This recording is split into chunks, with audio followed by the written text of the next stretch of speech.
Olá pessoal, então retomando a análise do processo legislativo. Já analisamos a primeira fase que é composta por uma etapa, a apresentação do projeto de lei. Iniciamos o exame da segunda fase, chamada de fase constitutiva. Examinamos as etapas na casa iniciadora, análise pelas comissões, deliberação e discussão, votação. Aprovado na casa iniciadora, remete-se à casa revisora. Analisamos igualmente na casa revisora todas as etapas, análise pelas comissões, deliberação, votação, com todas as observações. Mas prosseguindo ainda, dentro dessa fase constitutiva, aprovado o projeto de lei pelas duas casas legislativas, então aprovado na casa iniciadora, aprovado na casa revisora, prossegue-se no processo legislativo ainda dentro da segunda fase da fase constitutiva. Não mudei de fase ainda, tá? Então a gente está ainda na segunda fase, fase constitutiva. O projeto deve ser remetido ao presidente da República, para que o presidente da República se manifeste, concordando ou não com o ato que foi aprovado pelo legislador, concordando ou não com o projeto aprovado pelo Poder Legislativo. Veja que o artigo 66 caput, ele determina que aprovado o projeto na Casa Revisora, será enviado ao presidente da República para sanção. Diria eu, será enviado ao presidente para sanção ou veto. Mas vamos ver como é que dispõe o 66 cabeça, artigo 66 caput. Olha lá. A casa na qual tenha sido concluída a votação enviará o projeto de lei ao presidente da República, que aquecendo-o sancionará. Diria eu, sancionará ou poderá, se discordar do projeto, vetá-lo. Então, sanção ou veto. Mas a gente vai ver isso um pouco mais adiante. Essa etapa, dentro da segunda fase constitutiva, é chamada de etapa de deliberação executiva. Alguns chamam de fase de deliberação executiva, portanto. Então, uma etapa ou uma fase em que o presidente se manifesta, como dito, concordando ou não com o projeto que foi aprovado pelo Poder Legislativo. Veja que essa participação do presidente da República, através de sanção ou veto, ela não é regra no processo legislativo. Inclusive é um erro muito comum, né? Os alunos acharem que essa fase de deliberação executiva ou etapa de deliberação executiva, ela é regra no processo legislativo. Sempre que eu dou aula, né, quando eu estou dando aula, e faço essa pergunta, se é regra ou exceção, os alunos respondem, é regra, professor. Então essa fase, essa etapa de manifestação do presidente da República, através de sanção ou veto, ela é regra no processo legislativo. Não, não é. Eu vou comprovar para vocês que não é. Vamos ao artigo 59 da Constituição, olha o que diz lá no artigo 59 da Constituição. O processo legislativo compreende a elaboração de, inciso 1, emendas à Constituição. O processo legislativo para edição de emendas constitucionais, nós não examinamos ainda, tá? Lembrando que só estamos examinando, é o primeiro procedimento a ser examinado, o processo legislativo para edição de leis ordinárias, tá? Mas eu já vou adiantar aqui essa conclusão em relação à existência ou não da fase ou etapa de deliberação executiva para a elaboração de qualquer desses atos normativos. Então, retomando. 59. O processo legislativo compreende a elaboração de, inciso 1, emendas à Constituição. No processo legislativo para edição de emendas constitucionais, você tem fase de deliberação executiva? Você tem manifestação do presidente da República através de sanção ou veto? Não, não tem. Então 1-0 para o não. Inciso 2. Leis complementares. Tem? Tem. 1-1. Lei complementar? Sim. O processo legislativo para edição de leis complementares tem fase de deliberação executiva? Tem sim manifestação do presidente da República através de sanção ou veto. Então 1-1, tá? Proposta de emenda não. Projeto de lei complementar, sim, é submetido à sanção ou veto. Inciso 3. Lei ordinária, também. É o que estamos analisando. Lei ordinária possui fase, processo para edição de lei ordinária, possui sim fase de deliberação executiva através de sanção ou veto do presidente da República. 2-1 para o sim, virou o jogo, hein? Leis delegadas, não, não tem. Na lei delegada, como nós vamos analisar, o Congresso delega ao presidente da República, autoriza o presidente da República a função legislativa, autoriza o presidente da República a editar uma lei delegada. Vamos ver também que ele pode autorizar, não editar a lei delegada, mas projeto de lei delegada. A delegação pode ser própria ou imprópria, mas vamos examinar quando do estudo das leis delegadas. Mas por enquanto basta entender que se o Congresso autoriza o presidente a editar a lei delegada, o presidente não vai editar a lei delegada e vetar a lei delegada que ele próprio edita. Então, lei delegada não tem fase de deliberação executiva, 2-2. Medida provisória. Professor, eu já ouvi falar, já ouvi aulas, já li em livro que medida provisória alterada substancialmente deve ser submetida ao presidente da República para sanção ou veto. Eu vou lhe dizer uma coisa. Se você ouviu isso está errado. Está tecnicamente errado. E eu vou mostrar para vocês. Medida provisória nunca é submetida à sanção ou veto. Medida provisória nunca é submetida à sanção ou veto. Então, muito cuidado. A medida provisória nunca é submetida à sanção ou veto. Agora, no processo em que se examina a medida provisória, pode haver manifestação do presidente da República, não em relação à medida provisória. Tá? Então, no processo legislativo em que se examina medida provisória, pode haver manifestação do presidente da República através de sanção ou veto, mas não em relação à medida provisória, e é o que eu vou mostrar para vocês agora. Vamos ao artigo 62 da Constituição, parágrafo 12. Olha lá no 62, parágrafo 12. Aprovado o projeto de lei de conversão, alterando o texto original da medida provisória, a medida provisória, manter-se-á integralmente em vigor até que seja sancionado ou vetado o projeto. Então, muita atenção, tá? Medida provisória nunca é submetida a sanção ou veto. A medida provisória nunca é submetida a sanção ou veto, tá? O que é submetido a sanção ou veto é o projeto de lei de conversão da medida provisória. É o projeto de lei que altera a medida provisória substancialmente. Tanto é assim que enquanto esse projeto é submetido ao presidente da República para sanção ou veto, a medida provisória permanece em vigor. Então podemos até dizer que no processo legislativo de análise, de exame das medidas provisórias, pode haver fase de deliberação executiva. Pode haver, desde que seja editado um projeto de lei alterando substancialmente a medida provisória. Mas o que será submetido à análise pelo presidente da República será o projeto de lei e não a medida provisória. Portanto, proposta de emenda não é submetida a sanção ou veto. Projeto de lei complementar, sim. Projeto de lei ordinária, sim. Lei delegada, não. Medida provisória, não. Embora o projeto de lei de conversão de MP, sim. Que, por acaso, é um projeto de lei ordinária. Mesmo porque medida provisória não pode tratar de matéria de lei complementar. Mas retomando lá no 59. Inciso 6. Decreto legislativo ou decretos legislativos. Inciso 7. Resoluções. Decretos legislativos tratam de matéria de competência exclusiva do Congresso Nacional. Resoluções de competência privativa das casas legislativas e, eventualmente, do próprio Congresso Nacional também. Decreto legislativo e resolução não são submetidos a sanção ou veto. Ou seja, o processo legislativo para edição de decretos legislativos e de resoluções não possui fase de deliberação executiva. Então podemos dizer que o processo legislativo para edição de lei complementar, sim, possui fase de deliberação executiva. O processo legislativo para edição de leis ordinárias possui, sim, fase de deliberação executiva. O processo legislativo para apreciação, análise de medidas provisórias pode ou não possuir fase de deliberação executiva, mas não é a medida provisória que será submetida à sanção ou veto. Tá? Então você tem ou 2 procedimentos ou 3 procedimentos que têm fase de deliberação executiva, tá? E 4 ou 5 que não tem. Então a fase de deliberação executiva ela é exceção no processo legislativo. Ela não é a regra no processo legislativo. E só se aplica a projeto de lei complementar e projeto de lei ordinária.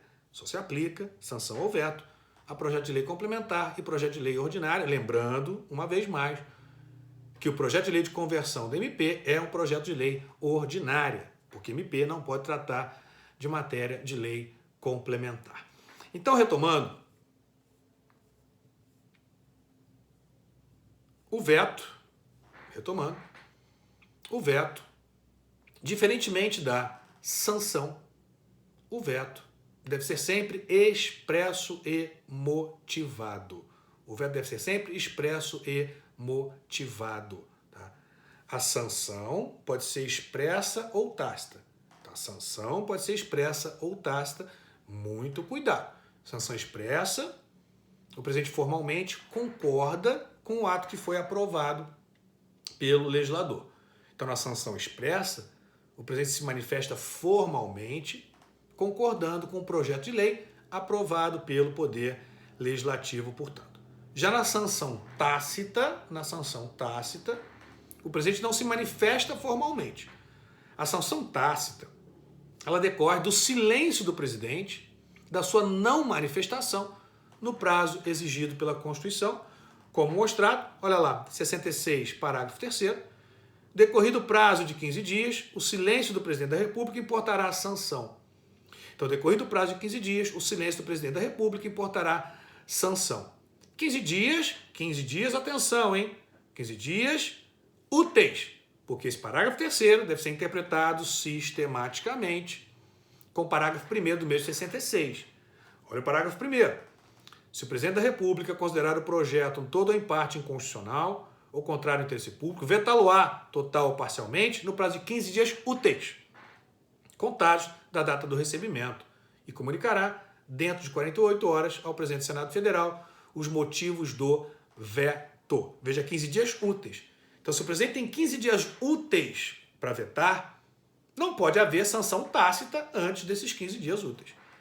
Então, quando o parágrafo 3º fala 15 dias, leia-se 15 dias úteis. Então, lembrando aqui, hein? Aprovado o projeto de lei na Casa Iniciadora, segue a Casa Revisora. Aprovado na Casa Revisora, conforme 66 caput, remete-se ao presidente da República para sanção. Lá diz só sanção, mas leia-se sanção ou veto. A sanção, como dito, pode ser expressa ou tácita. Sanção tácita prevista no parágrafo 3º do artigo 66, que decorre, repito, do silêncio do presidente, da sua não manifestação, no prazo de 15 dias úteis. Já o veto deve ser sempre expresso e motivado. Então, o veto sempre expresso e motivado. O veto imotivado equivale à sanção tácita. Porque se o presidente não se manifesta quanto aos motivos, se não fala os motivos pelo qual ele está vetando o projeto, ele está silenciando. Se ele está silenciando, o seu silêncio equivale à sanção tácita, portanto. Então, o veto imotivado equivale à sanção tácita. Então, o veto deve ser sempre expresso e motivado. Como nós vimos lá no parágrafo 1º, olha lá a parte final. Devendo o presidente da República, no prazo de 48 horas, comunicar os motivos do veto, grife lá, comunicar os motivos do veto ao presidente do Senado Federal. Então, grife os motivos. Então, o veto sempre expresso e motivado. Sanção, expresso ou tácita. Veto sempre expresso e motivado, portanto. Os vetos podem ser classificados quanto à sua extensão e quanto ao motivo do mesmo. Quanto à extensão, o veto pode ser total ou parcial. O veto total abrange todo o projeto aprovado. Então, o Congresso aprova um projeto com 100 artigos. O presidente veta todos. Então, o veto integral, o veto total. Já o veto parcial é parcial em relação à totalidade do projeto. Veja que esse detalhe é importante. Então, por exemplo, Congresso, Poder Legislativo aprova um projeto de lei com 100 artigos. O presidente veta do artigo 1º ao artigo 10. Veto parcial. Parcial em relação à totalidade do projeto.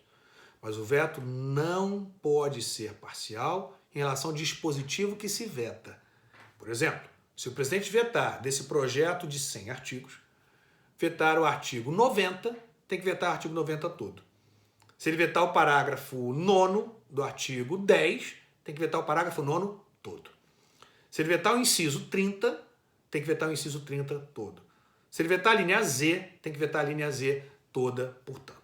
Então, o veto parcial é parcial em relação à totalidade do projeto, mas não é e não pode ser parcial em relação ao dispositivo do projeto que se está vetando. E não pode por quê? Não pode, basicamente, por duas razões. Primeiro, porque tem previsão expressa na Constituição quanto a isso. E segundo, porque se isso fosse possível, ele estaria alterando o que foi aprovado pelo Legislativo. Ou se estaria, melhor dizendo, possibilitando que, através do veto, o presidente alterasse substancialmente o ato que foi aprovado pelo legislador, o projeto que teria sido aprovado pelo legislador. Imaginemos que o legislador aprova um projeto de lei dizendo os cidadãos não podem fazer X. O presidente veta o não. Ou seja, o que tinha sido aprovado como uma proibição, a partir do veto passa a ser uma permissão. Alterou substancialmente. Não pode. Seria um ato novo, sem que tenha passado pelo crivo do poder legislativo, portanto. O presidente estaria, via veto, alterando substancialmente o projeto de lei que foi aprovado pelas duas casas legislativas. Isso ele não pode fazer. Então o veto, veja só, parcial, é parcial em relação à totalidade do projeto, mas não é e não pode ser parcial em relação ao dispositivo que se veta. Olha o parágrafo 2º do artigo 66. O veto parcial somente abrangerá texto integral de artigo, de parágrafo, de inciso ou de alínea. Texto integral de artigo, parágrafo, inciso ou alínea, portanto. Caso o presidente sancione o projeto, como dito, ele pode sancionar parte e vetar parte. Então, a sanção, veja, ela pode ser conjugada com o veto. Então, o veto, como disse, quanto à extensão, ele pode ser total ou parcial. Então, ele sanciona parte e veta parte. Então, a sanção pode ser conjugada com o veto, portanto. Tá? Agora, a segunda classificação quanto aos vetos diz respeito ao motivo do veto. Alguns falam quanto ao conteúdo do veto, portanto. Quanto aos motivos do veto, nós temos duas espécies também. Quanto à extensão, duas, total e parcial. Quanto aos motivos do veto, também duas espécies. O chamado veto jurídico e o veto político. O veto jurídico é aquele cujo motivo do veto, o que motivou o presidente a vetar o projeto, é a incompatibilidade do mesmo com a Constituição. O presidente veta porque entende que o projeto, nos termos que foi aprovado pelo legislador, viola a Constituição. É inconstitucional. Nós temos aqui um exemplo, olha só, de controle político abstrato de constitucionalidade exercido pelo chefe do Poder Executivo. Então nós temos um exemplo de controle político abstrato, até melhorando aqui um pouco mais, deixar mais completo. Controle político abstrato preventivo, pois o objeto de controle é o projeto, exercido pelo chefe do Poder Executivo, pelo presidente da República. E vem previsto no parágrafo 1º do artigo 66. Então, controle político, abstrato, preventivo, exercido pelo chefe do Poder Executivo, portanto. Então, o veto jurídico é uma espécie de controle de constitucionalidade, de controle abstrato de constitucionalidade, de controle preventivo de constitucionalidade, de natureza política, exercido por um órgão de natureza política, portanto. Mas o veto pode ser ainda motivado pela contrariedade do projeto ao interesse público. Então veja que o projeto pode, na visão do presidente, ser constitucional. E ainda assim ele pode vetá-lo, se ele entender que é contrário ao interesse público, portanto. Pode ser compatível com a Constituição, mas ele pode entender que não é o momento mais adequado para se editar aquela lei ou uma lei com aquele respectivo conteúdo, porque aquele momento contraria o interesse público. Então ele veta o projeto por contrariedade ao interesse público, portanto. Veja que nós falamos que o veto quanto aos motivos pode ser jurídico ou político.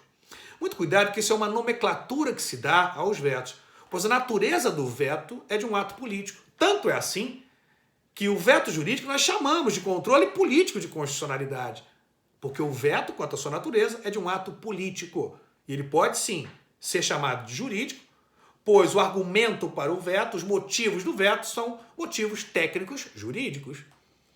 Ou pode ser ainda o veto chamado propriamente de político, pois o motivo, o argumento do veto é uma motivação política, de conveniência e oportunidade política, portanto. Então veja que a motivação pode ser técnico-jurídica, a motivação pode ser política, de conveniência e oportunidade, mas a natureza do veto é de um ato político, portanto. Então vimos a sanção, que pode ser expressa ou tácita, vimos o veto, que deve ser sempre expresso e motivado. Vimos o veto total, vimos o veto parcial, vimos o veto jurídico e vimos o veto político. Agora vamos ver como é que a Constituição dispõe sobre isso no parágrafo 1º, novamente. Olha lá. Se o presidente da República considerar o projeto no todo ou em parte, olha lá, inconstitucional ou contrário ao interesse público, vetá-lo-á total ou parcialmente, no prazo de 15 dias úteis, contagem da data do recebimento, e comunicará, dentro de 48 horas, ao presidente do Senado Federal os motivos do veto. E por que comunicar ao presidente do Senado Federal? Porque o presidente do Senado Federal é também presidente do Congresso Nacional, e você já vai ver o porquê é ele que deve ser comunicado. Mas prosseguindo no processo legislativo. Então a gente tem que analisar agora qual é o procedimento a ser observado quando o presidente sanciona o projeto e qual é o procedimento a ser observado quando o presidente veta o projeto. Vamos começar pela sanção. Agora não importa mais se sanção expressa ou tácita. Então, sancionado o projeto, cabe ao próprio presidente da República promulgar e, consequentemente, publicar. Veja que a Constituição ela fala promulgar e publicar a lei, não mais projeto. Olha lá no parágrafo 7º do mesmo 66. Parágrafo 7º. Se a lei não for promulgada, vamos parar aqui. Se a lei não for promulgada. Então veja, o que se promulga não é projeto, é lei. Então a sanção do presidente, olha aqui, a sanção do presidente, ela transforma o projeto em lei. Por quê? Porque é com a sanção do presidente que você tem a junção de vontades dos dois poderes, do poder legislativo e do poder executivo. É com a sanção que você encerra a segunda fase, a fase constitutiva. Porque a promulgação, ela inaugura a terceira fase do processo legislativo, que é a fase complementar. Alguns autores chegam até a dizer que promulgação e publicação não fazem parte sequer do processo legislativo, são meras formalidades. Eu acho que fazem parte dessa terceira fase, chamada fase complementar do processo legislativo. Então, veja, o presidente, ao sancionar o projeto, o veto a gente vai analisar daqui a pouco. O presidente, ao sancionar o projeto, ele encerra a fase constitutiva e agora, iniciando a fase complementar, terceira fase do processo legislativo, cabe a ele promulgar a lei e, consequentemente, publicar a lei. Então, é a sanção que transforma o projeto em lei. O ministro Luiz Roberto Barroso chega a dizer que a promulgação ela é a certidão de nascimento da lei. A promulgação, veja, ela atesta que a lei já nasceu. Então a certidão de nascimento não é ela que constitui o nascimento, ela atesta um nascimento que já ocorreu. Então a sanção transforma o projeto em lei. Promulga-se a lei, portanto. Então a promulgação é a certidão, é o atestado de que a lei existe, de que o processo legislativo se encerrou observando todas as suas etapas estabelecidas na Constituição, portanto. Então, a promulgação tem como ato objeto da mesma a lei e não o projeto. Então, o que é objeto de promulgação é a lei e não o projeto, portanto. E a Constituição também fala isso, por exemplo, em relação às emendas constitucionais. Só para você ver a importância aqui quanto a esse ato de promulgação. Olha, por exemplo, essa observação quanto à promulgação, melhor dizendo. Olha, por exemplo, lá na Constituição, no artigo 60, parágrafo 2º e parágrafo 3º. Parágrafo 2º. A proposta será discutida e votada em cada casa do Congresso Nacional e aí segue. Não interessa ainda o procedimento não, porque isso a gente vai examinar em outra aula. Então, a proposta será discutida e votada, a proposta de emenda. Olha agora o parágrafo 3º. A emenda à Constituição será promulgada. Ou seja, o que se promulga já é o ato em si, e não a proposição em processo de elaboração. Então você promulga a lei, você promulga a emenda à Constituição. Não disse em nenhum momento que PEC é submetida à sanção, não disse isso. Eu disse que você vota a PEC e, se aprovada, promulga a emenda. Logo, tá, a promulgação ela já tem como objeto o ato em si, e não um ato em processo de elaboração, portanto. Mas retomando aqui, parágrafo 7º, se a lei não for promulgada dentro de 48 horas pelo presidente da República, nos casos dos parágrafos 3º e 5º, o presidente do Senado a promulgará, e se este não fizer igual prazo, caberá ao vice-presidente do Senado fazê-lo. Então, a promulgação ela cabe primeiramente ao presidente da República, no prazo de 48 horas. Veja só, não há discricionariedade aqui. Tanto é que, não promulgado pelo presidente no prazo de 48 horas, remete-se ao presidente do Senado, que deverá promulgar em 48 horas. Se esse não o fizer, remete-se ao vice-presidente do Senado, que deverá também promulgar em 48 horas. Porque não há discricionariedade quanto à promulgação da lei. Porque lei já existe. Porque eu não estou aqui mais falando de projeto, e sim do ato em si, da lei. Então o presidente tem sim que promulgar a lei. Se ele não fizer, cabe ao presidente do Senado fazê-lo, dentro também das 48 horas.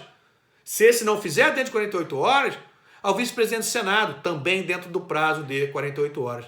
Você deve estar se perguntando, professor, e se o vice-presidente do Senado não fizer dentro de 48 horas? Não temos previsão constitucional. Mas, como eu disse, é obrigatória a promulgação, nasce a partir da omissão dessas três autoridades, sucessivamente, a possibilidade de qualquer parlamentar recorrer ao Poder Judiciário, via mandado de segurança, alegando violação de direito líquido e certo dele parlamentar, haver promulgada a lei que já foi aprovada pelo parlamento e sancionada pelo presidente da República.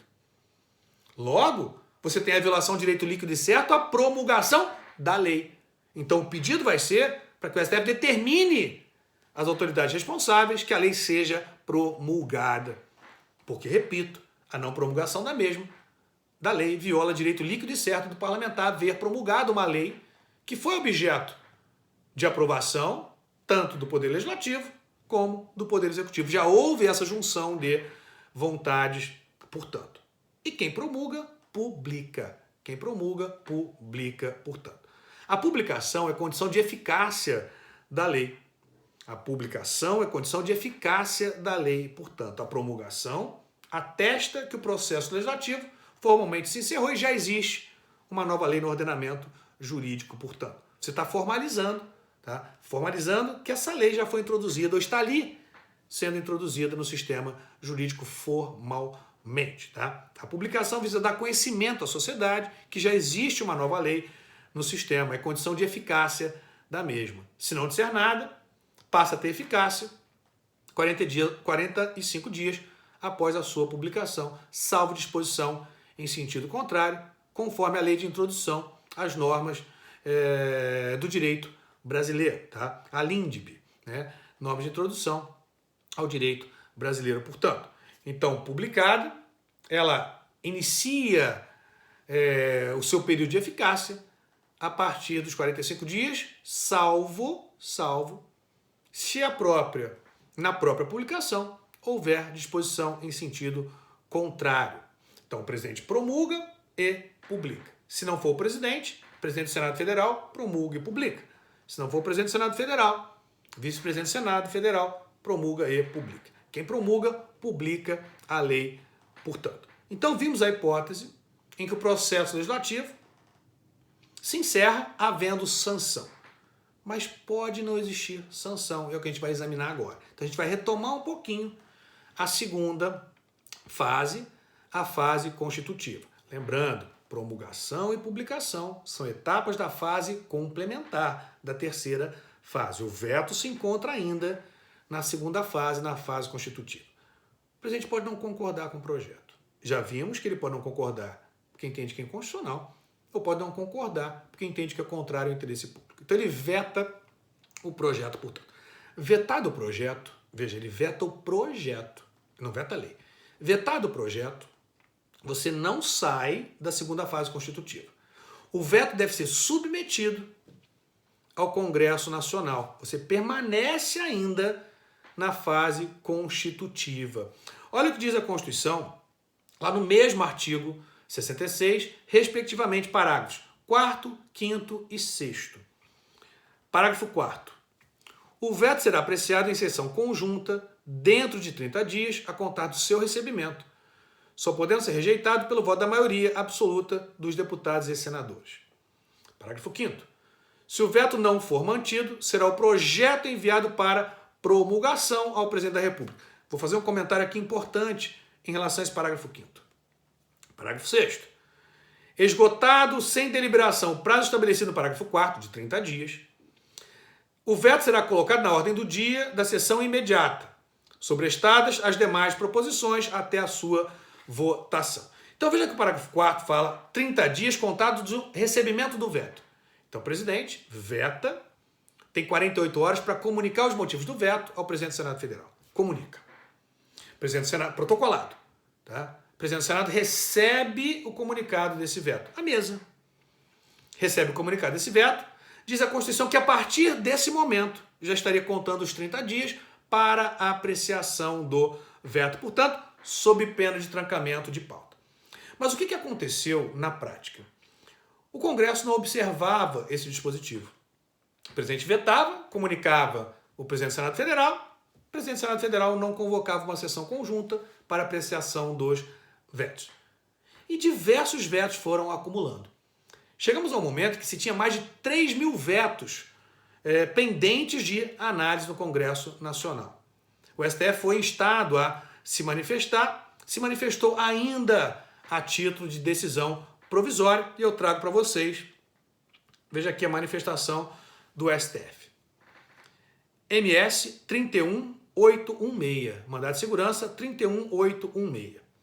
No caso, o que se pretende na impetração é provimento que iniba o Congresso Nacional de apreciar o veto parcial 38 de 2012, aposto pelo presidente da República ao projeto de lei 2565 de 2011, antes da votação de todos os demais vetos anteriormente apresentados. Então, veja só, você tinha no Congresso 3 mil vetos pendentes de análise. Então, o que o impetrante aqui falou, né? Antes de apreciar esse veto, deve ser apreciado em ordem cronológica todos os vetos anteriores. Por quê? Porque o primeiro desses vetos, o primeiro desses 3 mil vetos, já extrapolou o prazo de 30 dias sem apreciação, trancou a pauta. Então, para destrancar a pauta, eu teria que apreciar o primeiro, o segundo, o terceiro, os 3 mil, para só então chegar nesse de 3.001, no veto 3.001. Portanto, o Congresso aqui ele convocou a sessão conjunta para apreciar esse veto porque tinha maior interesse nessa questão. Não tinha tanto interesse nos outros 3 mil que ficaram para trás. Mas veja que aqui a gente também tem uma interpretação do STF pragmática, que deve levar em consideração o contexto. Se o STF obrigasse o Congresso a observar essa ordem cronológica, veto a veto, o Congresso não ia mais trabalhar. Ele ia ter que apreciar, veja só, 3 mil vetos. O primeiro, aí analisava. Analisou o primeiro, destrancou a pauta. Agora já tem o segundo trancando a pauta. Analisa o segundo. Destrancou a pauta, tem que analisar o terceiro. 3 mil vetos, olha só. Imagine que o Congresso faça isso, analise um veto por dia. O ano tem 365 dias, leva 10 anos. Olha aí. Ia levar 10 anos, contando período de recesso, etc., 10 anos para apreciar todos os vetos. E lembrando que se você tranca a pauta para todas as demais deliberações legislativas. Então o Congresso ia ficar 10 anos apreciando somente os vetos. Então, em face desse acúmulo, sem que fosse judicializada a questão não foi levada ao STF, foi levada agora. Então ela não foi judicializada antes. Quando ela foi judicializada, já havia mais de 3 mil vetos pendentes de análise. Havia, portanto, quase, diria eu até mesmo, havia sim uma impossibilidade prática de você impor um exame cronológico. E olha o que o STF disse. Então, antes da votação, repetindo, de todos os demais vetos anteriormente apresentados, mais de 3 mil. Alguns com prazo, veja só, vencido há mais de 13 anos. A Constituição fala 30 dias, aqui diz, alguns com prazo vencido há mais de 13 anos. A medida liminar, que tem natureza antecipatória, não pode ir além, nem deferir providência diversa da que deveria da sentença definitiva. Então aqui você tem que fazer um juízo de probabilidade, quando dessa antecipação, em relação ao que você também daria no provimento final. Será que o STF no provimento final desse MS, ele obrigaria a análise cronológica? Seria inviável, como eu disse para vocês. Seria inviável. Ele ia obrigar o Congresso a ficar mais de 10 anos apreciando apenas vetos. Portanto, inviável na prática. Então você tem que fazer uma análise aqui, uma interpretação com base no contexto que se apresenta. Isso é sempre importante. Então os fatos aqui direcionam o próprio processo de interpretação da Constituição e justificam, inclusive, a modulação dos efeitos da decisão. Então o STF ele pode modular, ele pode falar, olha só, essa minha interpretação, que não observa a ordem cronológica, vai valer para esses vetos anteriores a decisão que eu profiro agora. Daqui para frente, você vai vincular e vai estabelecer uma ordem cronológica.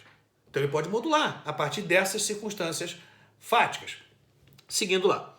Assim, no entender majoritário da Corte, não há como manter determinação liminar ordenando ao Congresso que se abstenha de deliberar acerca do veto parcial 38/2012, antes que se proceda à análise de todos os vetos pendentes com prazo de análise expirado até a presente data, em ordem cronológica de recebimento da respectiva comunicação. Não tem como, disse o STF.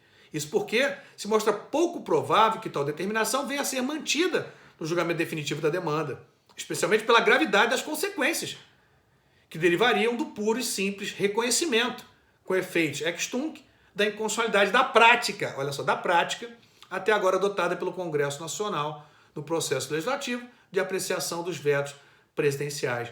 Então, o que o STF acabou aqui interpretando, né, tentando acomodar? Os 30 dias vão contar a partir do momento em que se convoca a sessão conjunta, portanto, permitindo-se a análise, inclusive, né, o STF permitiu a análise desses vetos anteriores em bloco, tá? Sem necessidade dessa observância cronológica ou dessa observância em ordem cronológica, portanto. Então, o prazo de 30 dias, ele contaria a partir do momento em que você convoca a sessão conjunta. Convocou a sessão conjunta para apreciar o veto, aí sim você conta o prazo de 30 dias. E esses 3.000 anteriores poderiam ser analisados sem observância da ordem cronológica, inclusive em bloco. Tá? Inclusive em bloco também, para você acelerar os trabalhos legislativos. Mas retomando o artigo 66. 66 agora, parágrafo 5º. Se o veto não for mantido, será o projeto enviado para promulgação ao presidente da República. Se o veto for mantido, o projeto é arquivado. Porque você não teve aqui, tá, a concordância do Poder Executivo e não teve aqui a possibilidade do Legislativo superar. Cuidado também com, às vezes, um entendimento errôneo que a gente tem do processo legislativo, dizendo a última palavra é do presidente da República quando ele veta ou quando ele sanciona. Quando ele sanciona, sim. Quando ele veta, não é.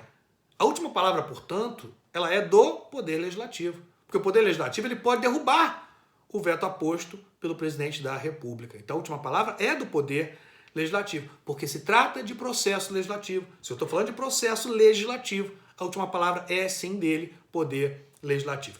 Mas veja que no parágrafo 5º, nós temos uma situação aqui que merece a nossa atenção. Diz lá, derrubado o veto, se o veto não for mantido, derrubado o veto, será o projeto enviado para promulgação ao presidente da República, portanto. Veja que nós temos um erro técnico aqui, uma atecnia.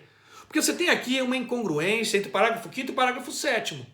Olha lá no parágrafo 7º. Se a lei não for promulgada dentro de 48 horas pelo presidente da República, nos casos do parágrafo 3º e 5º, e aí segue. Então, o Congresso derruba o veto. Derrubou o veto e envia a promulgação. Entre a derrubada do veto e a promulgação, não há nenhuma outra etapa. Se eu derrubo o veto, conforme diz o parágrafo 5º, e envio o projeto à promulgação, como que o presidente promulga a lei, conforme diz o parágrafo 7º? Não há nada entre a derrubada do veto e a promulgação que transforma o projeto em lei. Então, um ou outro desse dispositivo tem um erro técnico. E o que tem o erro técnico é o parágrafo 5º. Por que o parágrafo 5º?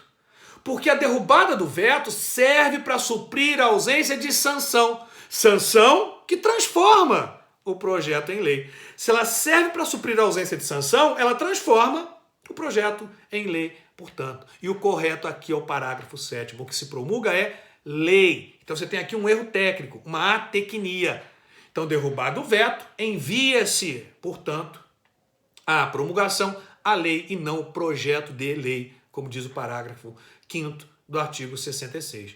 E aí segue as observações já feitas. Promulgação em 48 horas pelo presidente. Se não fizer, presidente do Senado. Se não fizer, vice-presidente do Senado.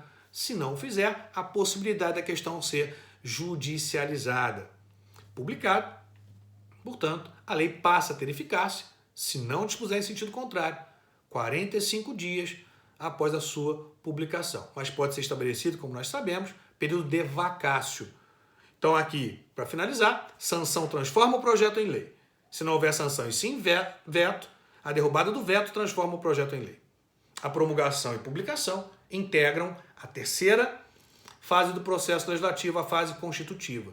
Promulgação atesta que já existe lei no sistema jurídico, introduz formalmente a lei no ordenamento jurídico. E a publicação é condição de eficácia da mesma. Pessoal, encerramos a nossa primeira aula de processo legislativo ordinário, processo legislativo para edição de leis ordinárias, que é a base do processo legislativo. Nas próximas aulas, vamos analisar as demais espécies legislativas. Lei complementar, lei delegada, medida provisória, decreto legislativo, resoluções e emendas à Constituição.